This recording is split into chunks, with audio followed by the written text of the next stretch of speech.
fantastic sense of deja vu about all this. We came to Castle Coombe a couple of years ago and drove a Ferrari 430 Scuderia. You might remember the video review. I certainly remember the car. It remains one of my favourite Ferraris, not to mention one of my favourite sports cars, made by anyone, full stop.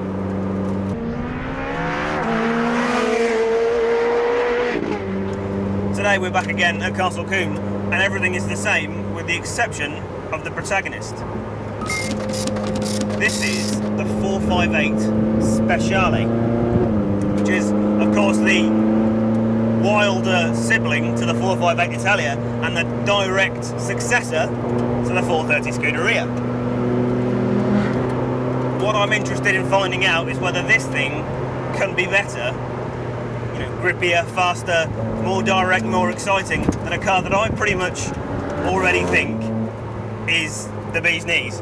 The grippiest, fastest and most exciting sports car I've pretty much ever driven. In my head, I'm not sure that's even possible. Today, we are definitely going to find out.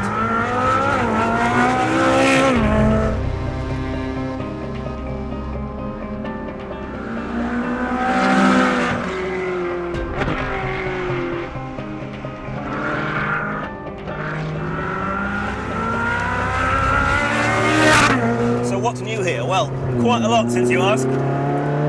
Ferrari's taken 90 kilos out of this car for a start. It's got composite bumpers front and rear, it's got ultra thin glass, all of the suspension and the engine components are lighter, and the interior in here, as you can see, it's pretty Spartan. There's no radio, there is an aircon system, but there's no glove box, just a knee pad for the passenger.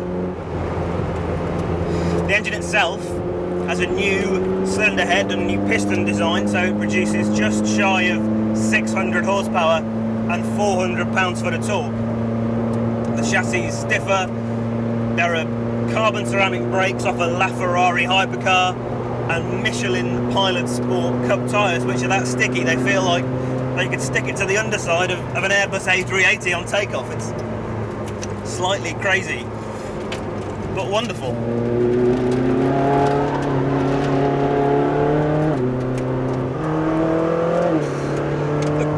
Grip that this car has is borderline ridiculous, really.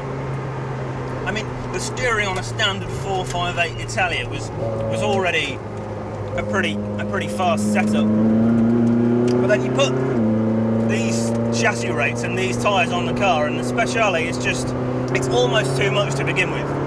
Almost too grippy, almost too direct.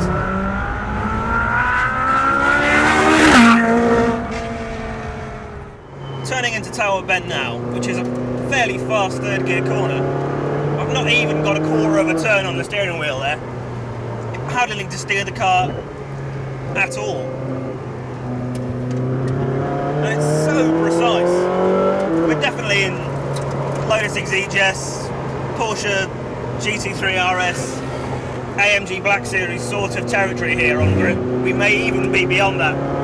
I must say it's a pretty foreboding prospect to begin with, but it's like anything, you take your time, you pick up a bit of confidence gradually and you get there with the car. It's amazing how precise you can be. You basically need to learn to be as precise with the car as the car is with the tarmac underneath it. And you get there pretty quickly actually. Pretty soon, this incredible 600 horsepower Ferrari just seems like a car. But man, what a car! What happens next? That's the next question. What happens when the car begins to run out of grip? Because anything with this much power and this much grip, well, you could say it has a right to be a bit of a handful on the limit. The fact is, the Speciale's actually surprisingly manageable. As soon as you acquire that level of precision with it, you really can take some pretty big liberties. And as long as you gather it all together as precisely as the car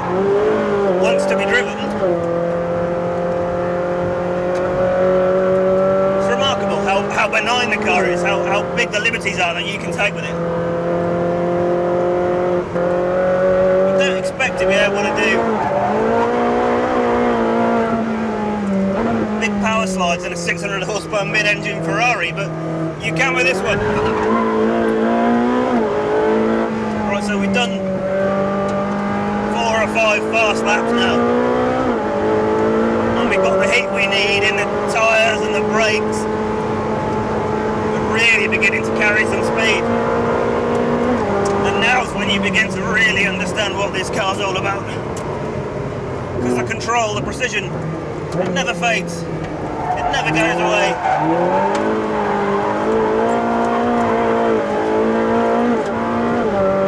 Anybody who thinks this car's difficult to drive, just give it an hour. Get on a level with it.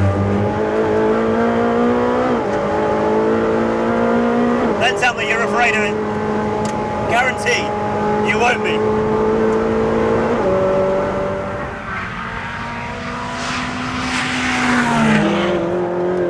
And it's not just the chassis that's the real work of art here, you know.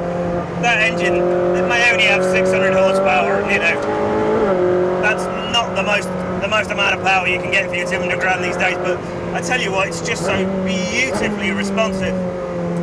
Absolutely pin sharp, and the transmission's exactly the same. That means that sense of absolutely razor sharp controllability, it just permeates every facet of this car, right through from your right foot to the contact patches of the tyre.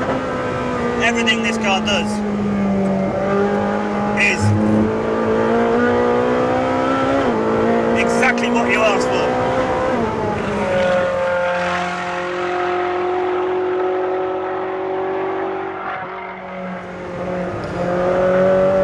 I'm sitting here trying to remember the last time I drove something that felt this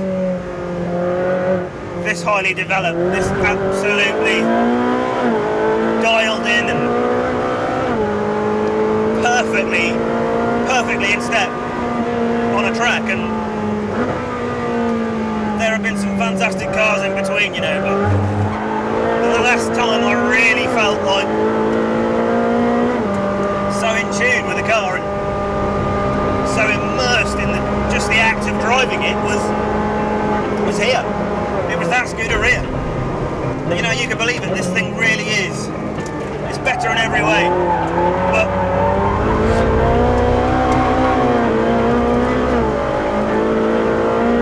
also, it's giving you the same experience, just dialed up another 10%.